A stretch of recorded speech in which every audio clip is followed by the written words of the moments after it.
பிரியமானவர்களே, கர்த்தர் நல்லவர். இந்த நாள் நிச்சயமாகவே கர்த்தர் உண்டு பண்ணின நாள். இதில் நாம் மகிழ்ந்து களி கூறுவோம். இன்றைக்கு களிப்பும் கொண்டாட்டமும் தான். ஏன் அப்படின்னா இன்றைக்கு கிறிஸ்மஸ்னா என்னங்கிறத இன்றைக்கி நாம் கற்றுக்கொள்ள போகிறோம்.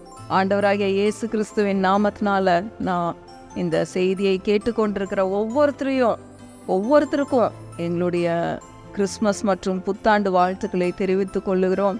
இந்த நாளில் நிச்சயமாகவே நீங்கள் குடும்பங்களாக ஆசீர்வதிக்கப்பட்டவர்கள் என்பதை இயேசுவின் நாமத்தினால நான் அறிவிக்கிறேன். இந்த நாளில் நாம் மகிழ்ந்து கொண்டாடுவோம். கிறிஸ்மஸ்னால் என்னங்கிறத இன்றைக்கு நம்ம ஒரு சில வார்த்தைகள் மூலமாக அறிந்து கொள்ள போகிறோம். இந்த நாள் கர்த்தர் உண்டு பண்ணின நாள். பிரியமானவர்களே, பாருங்கள், ஆண்டவரிடத்துல கேட்டேன் இன்றைக்கு, ஆண்டவரே கிறிஸ்மஸ்னால் என்ன, எனக்கு விலையேறப்பெற்ற காரியங்களை கற்றுக் கொடுங்க. கன்னி மரியாளிடத்தில் ஆண்டவராகிய இயேசு பிறந்தார் அப்படின்னு சொல்லி படிக்கிறது தான் காலாகாலமாக நம்ம படித்து வர்றோம்.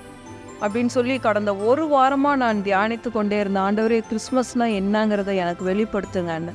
திடீர்னு ஒரு நாளில் அப்படியே பளிச்சுன்னு ஒரு வெளிச்சம் எனக்குள்ளே அடித்த மாதிரி இருந்தது. என்னன்னா, பிசாசின் ராஜ்யத்திற்கு முடிவு அப்படின்னு சொல்லி சொன்னார். பாருங்க, ஆண்டவர் என்றைக்கு இந்த பூலோகத்தில், இந்த பாவ உலகத்தில் காலடி எடுத்து வைத்தாரோ அன்றைக்கே பிசாசின் ராஜ்யம் முடிவு கட்டப்பட்டது. பாருங்க, பிசாசுகளை, பாதாளத்தில் இருக்கிற எல்லா பிசாசுகளையும் சாபங்களையும் அழிக்கும்படியாக ஆண்டவராகிய இயேசு கிறிஸ்து இந்த உலகத்தில் வந்தார். பாருங்க, இழந்து போனதை தேடவும் கெட்டு போனதை ரட்சிக்கவும் மனுஷகுமாரன் உலகத்தில் வந்தார்.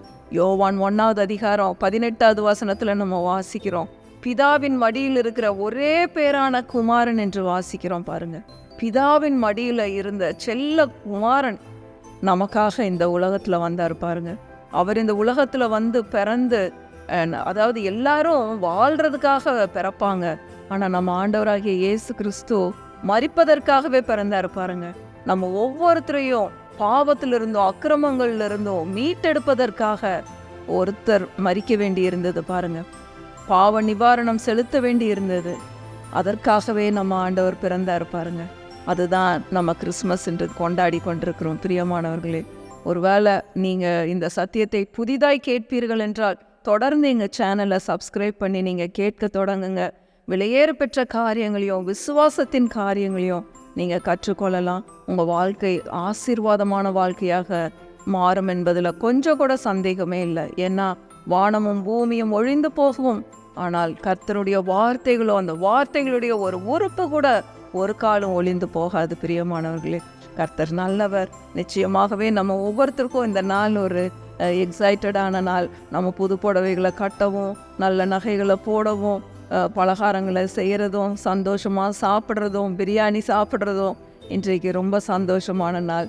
நான் ரொம்ப நேரத்தை எடுக்க விரும்பலை. இன்றைக்கு ஒரு சில வார்த்தைகளோடு கூட நம்ம இந்த நாளின் சத்தியத்தை தொடங்குவோம். முதல்ல கொலோசியர் 1வது அதிகாரம் 13வது வசனம்.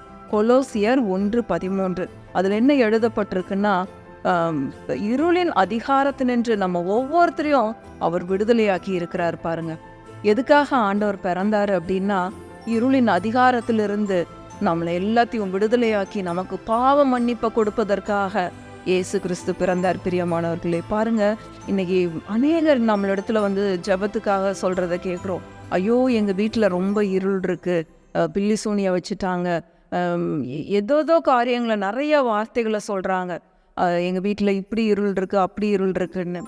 இருளில் இருக்கிற ஜனங்கள் பெரிய வெளிச்சத்தை கண்டார்கள் என்ற தீர்க்கதரிசியின் வார்த்தை நிறைவேறும்படியாக ஆண்டவராகிய இயேசு கிறிஸ்து இந்த உலகத்தில் ஒளியாக வந்தார். பாருங்க, இன்றைக்கு நம்ம ஒவ்வொருத்தரையும் வெளிச்சங்களாக, ஒளியாக வைத்திருக்கிறார். பிரியமானவர்களே, வார்த்தையை தெரிஞ்சவங்க ஒவ்வொருத்தரும் ஒரு வெளிச்சம். பாருங்க, இருளில் இருக்கிற ஜனங்களுக்கு இந்த நல்ல சத்தியத்தை சொல்லும்படியாக உங்களையும் என்னையும் ஆண்டவர் இந்த உலகத்தில் சிருஷ்டித்திருக்கிறார். அதுதான் கிறிஸ்மஸ். பாருங்க, கொலோசியர் 1:13. இருளின் அதிகாரத்தினின்று நம்மை விடுதலையாக்கி தமது அன்பின் குமாரனுடைய ராஜ்யத்திற்கு உட்படுத்தினவருமாயிருக்கிற பிதாவை ஸ்தோத்தரிக்கிறோம். இந்த நாளில் நம்ம பிதாவை எப்படி ஸ்தோத்தரிக்கணும்னு பாருங்களேன்.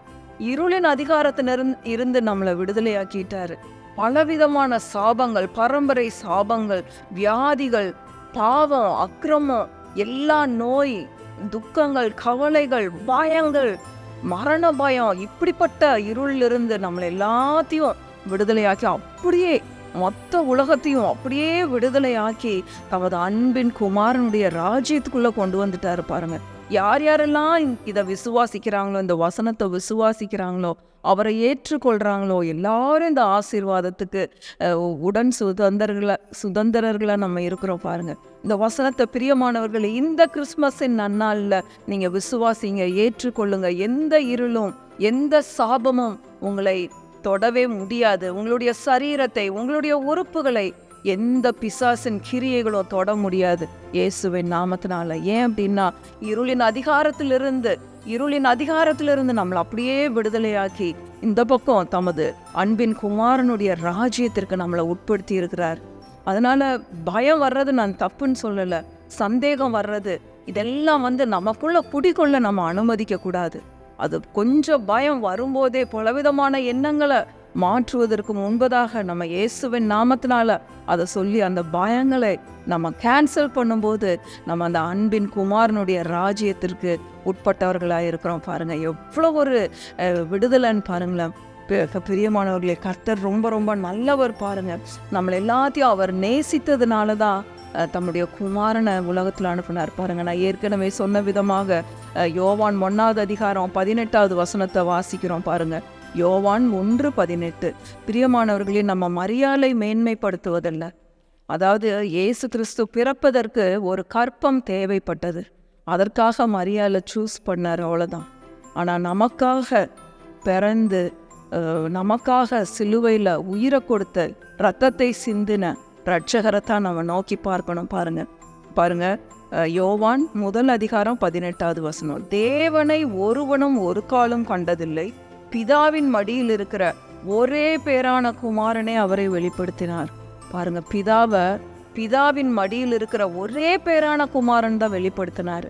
எப்படி வெளிப்படுத்தினாரு? அவருடைய அன்பு பாருங்க. அடுத்து தொடர்ந்து அதே கீவேர்டு மாதிரி நம்ம வாசிப்போம். யோவான் 3வது அதிகாரம் 16வது வசனம் பாருங்க. தேவன் தம்முடைய ஒரே பேரான குமாரனை விசுவாசிக்கிறவன் எவனோ அவன் கெட்டு போகாமல் நித்திய ஜீவனை அடையும்படிக்கு அவரை தந்தருளி இவ்வளவாய் உலகத்தில் அன்பு கூர்ந்தார். இதுதாங்க கிறிஸ்மஸ். நம்மளை அப்படியே பாவத்திலையும் நோயிலையும் அப்படியே நம்ம மரித்து போகணும்னு ஆண்டவர் விடவே இல்லை. நம்மளுக்கு ஒரு ரட்சிப்பு உண்டு பாருங்க.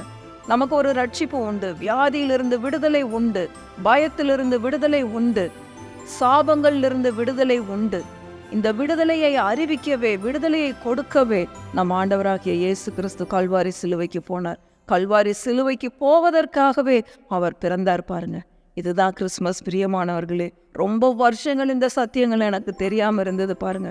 அதனால பயத்திலையும் எப்போ பார்த்தாலும் சந்தேகத்திலையும் விசுவாசிக்க முடியாதவளாக இப்படிப்பட்ட வசனங்கள் எல்லாம் மனப்பாடமா படிச்சு அப்படியே சொல்லுவோம். சண்டே கிளாஸ்ல ஃபர்ஸ்ட் ப்ரைஸ் வாங்குவேன், எது எடுத்தாலும் ஃபர்ஸ்ட் ப்ரைஸ் வாங்குவேன், எந்த டெஸ்ட்டு பைபிளில் வச்சாலும் ஃபர்ஸ்ட் ப்ரைஸ் வாங்குவேன். ஆனால் எனக்குள்ள இருக்கிற பயம் போகலை பாருங்க. பயமே போகலை. எப்போ பார்த்தாலும் பயம் பயம் பயம். என்னை விடுதலையாக்குவதற்காக ஆண்டவராகிய இயேசு கிறிஸ்து 2000 வருஷங்களுக்கு முன்பதாகவே இந்த உலகத்தில் பிறந்து வாழ்ந்து எனக்கு அநேக காரியங்களை கற்றுக் கொடுத்து, பிரியமானவர்களே, அவர் கல்வாரி சிலுவையில் தன்னுடைய உயிரை கொடுத்ததன் மூலமாக எனக்கு நித்திய ஜீவனை கொடுத்தார். உங்கள் ஒவ்வொருத்தருக்கும் கொடுத்திருக்கிறார். நீங்கள் எனக்குன்னு சொல்லி அதை எடுத்துக்கொள்ளுங்க, விசுவாசிங்க. பிரியமானவர்களே பாருங்க, தேவன் தம்முடைய ஒரே பேரான குமாரனை விசுவாசிக்கிறவன் எவனோ அவன் கெட்டு போகாமல், நீங்க ஆண்டவராகிய இயேசு கிறிஸ்துவை ஏற்றுக்கொண்டு, அவர் இப்படிதான் எனக்காக பிறந்தார், மரிப்பதற்காகவே, என்னை மீட்பதற்காகவே பிறந்தார். இந்த உலகத்துல நம்மளை ரட்சிக்கிறதற்கு ஒரு மீட்பு தேவைப்பட்டது, ஒரு மீட்பர் தேவைப்பட்டார். கெட்டு போனதை ரட்சிப்பதற்காக ஒரு மீட்பர் தேவைப்பட்டார். அதற்காகவே இந்த உலகத்துல பிறந்தார் பாருங்க. அதுதான் கிறிஸ்மஸ். எவ்வளோ ஒரு சந்தோஷமான நற்செய்தி பாருங்க. பிரியமானவர்களே பாருங்க, விசுவாசிக்கிறவன் எவனோ அவன் கெட்டு போகாமல் நித்திய ஜீவனை அடையும்படிக்கு அவரை தந்தருளி இவ்வளவாய் உலகத்தில் அன்பு கூர்ந்தார். மரிக்கிறதற்காகவே பிதாவின் மடியில் இருந்த ஒரே பேரான குமாரனை இந்த உலகத்துல நமக்காக தாரவார்த்து கொடுத்தார் பாருங்க. என்ன ஒரு பிதாவின் அன்பு பிரியமானவர்களே. இந்த அன்பான இரட்சகரை இந்த கிறிஸ்மஸின் நன்னாளில் நீங்கள் ஒவ்வொருத்தரும் ஏற்றுக்கொள்ள வேண்டும் என்று இயேசுவின் நாமத்தினால நான் உங்களை வாழ்த்தி ஆசீர்வதிக்கிறேன். பாருங்க, இன்னும் ஒரே வசனத்தை வாசித்து முடிப்போம். யோவான் 10வது அதிகாரம் 10வது வசனம் பாருங்க. பிசாசானவன் அவன் ஒரு திருடன் சொல்லி வேதம் ரொம்ப தெளிவாக சொல்லுது. அவன் திருடன், உங்களுக்கு பயத்தை கொடுக்குறானா, உனக்கு இந்த சாபம் இருக்குது, இந்த வியாதி இருக்குது, அந்த வியாதி இருக்குது, உங்கள் வீட்டில் மூளையில் இங்கே உனக்கு எலுமிச்சம்பழம் வச்சுருக்குறாங்க, இப்போ இங்கே இருள் இருக்குது, என்னென்னவோ காரியங்கள் என்னால் அதை விவரிக்க முடியல. என்ன விதமான பயங்களை உங்களுக்கு சொல்லியிருந்தாலும் சரி, பாருங்கள் இந்த வசனம் பாருங்கள். திருடன் யோவான் 10வது அதிகாரம் 10வது வசனம். திருடன் திருடவும் கொல்லவும் அழிக்கவும் வருகிறானே அன்றி வேறொன்றுக்கும் வரான்.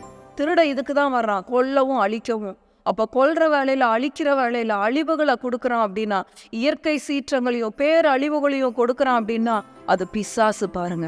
பாருங்க, நானோ அவைகளுக்கு ஜீவன் உண்டாயிருக்கவும் அது பரிபூர்ணப்படவும் வந்தேன். இதுக்காக தாங்க ஆண்டவராகிய இயேசு பிறந்தார். பாருங்க, எவ்வளோ அன்பான இரட்சகர்னு பாருங்க. நானோ அவைகளுக்கு ஜீவன் உண்டாயிருக்கவும் அது பரிபூர்ணப்படவும் வந்தேன். இதுதான் கிறிஸ்மஸ். பாருங்க, தெரியாது இருக்கிறவர்கள் இந்த வசனங்களை எல்லாம் நீங்கள் உள்ளத்துக்குள்ளே ஏற்றிக்கொண்டு விசுவாசிங்க. உங்களுடைய எல்லா சாபங்கள்ல இருந்தும் நீங்கள் விடுதலை ஆவீர்கள். நமக்கு விடுதலையை கொடுக்கும்படியாகவே, பரிபூரண ஜீவனை கொடுக்கும்படியாகவே அவர் இந்த உலகத்தில் வந்து பிறந்தார். அதுதான் கிறிஸ்மஸ். பாருங்க, அதுதான் கிறிஸ்மஸ். நீங்கள் இந்த வார்த்தைகளை இரவும் பகலும் தியானிக்க தொடங்குனீங்கன்னா உங்களுக்கு இதெல்லாம் நல்லா விளங்கும் பிரியமானவர்கள். எத்தனையோ ஆண்டுகளாக 2006ஆம் ஆண்டிலிருந்து இன்றைக்கு 2023 இத்தனை ஆண்டுகளும் பாருங்கள், அநேக விசுவாச போதகர்கள் கற்றுக் கொடுக்குற விசுவாச வார்த்தைகளை ஒவ்வொரு நாளும் கருத்தாக படித்து கேட்டு அந்த வசனங்களை நான் அனுபவித்து நான் விடுதலை அடைந்தவளாக இன்றைக்கு உங்கள் முன்னாடி நின்று பேசிகிட்டு இருக்கேன். பாருங்கள், கர்த்தர் நல்லவர் பிரியமானவர்களே. இந்த விடுதலையை நீங்கள் ஒவ்வொருத்தரும் அனுபவிக்கணுங்கிறதுக்காக தான் ஆண்டவராகிய இயேசு கிறிஸ்து இந்த உலகத்தில் பிறந்தார். பிரியமானவர்களே, அவருடைய அன்பு மகா பெரியது.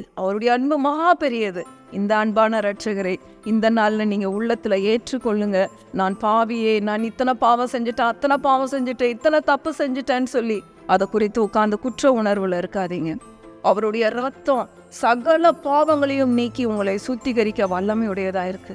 இப்பமே சொல்லுங்க, நீங்க யார் இப்படிப்பட்ட குற்ற உணர்வுகள் இருந்தாலும், ஆண்டவராகிய இயேசுவே, இன்றைக்கு நான் என்னுடைய பாவங்களை உணர்ந்தவளா உங்க சமூகத்துல வரேன். நீங்க யாரா இருந்தாலும் பரவாயில்ல, என்னை ஏற்றுக்கொள்ளுங்க, என்ன உங்க ரத்தத்தினால கழுவி சுத்திகரிங்கன்னு சொல்லும் பொழுது அவர் உங்களை கழுவி சுத்திகரித்து உங்களை பரிபூர்ணர்களாகவும் குற்றமற்றவர்களாகவும் உங்களை நீதிமான்களாகவும் ஆக்குவதற்கு அவர் உண்மையுள்ளவராயிருக்கிறார். பிரியமானவர்களே, விசுவாசத்தினால் தான் நாம் ரட்சிக்கப்பட முடியும். இப்படிப்பட்ட விசுவாச வார்த்தைகளை வாயில அறிக்கை பண்ணுவதன் மூலமாக, இருதயத்தில் விசுவாசிப்பதன் மூலமாக தான் ரட்சிப்பு உண்டாகிறது. உங்க எல்லாருக்கும் எங்களுடைய குடும்பத்தின் சார்பாக, எங்களுடைய ஊழியத்தின் சார்பாக இந்த கிறிஸ்மஸின் நன்னாளில் உங்களை இயேசுவின் நாமத்தினால வாழ்த்தி ஆசீர்வதிக்கிறேன். கர்த்தர் நல்லவர், அவரை துதியுங்கள், அவர் கிருபை என்றும் உள்ளது. ஆமென், ஆமென், ஆமென்.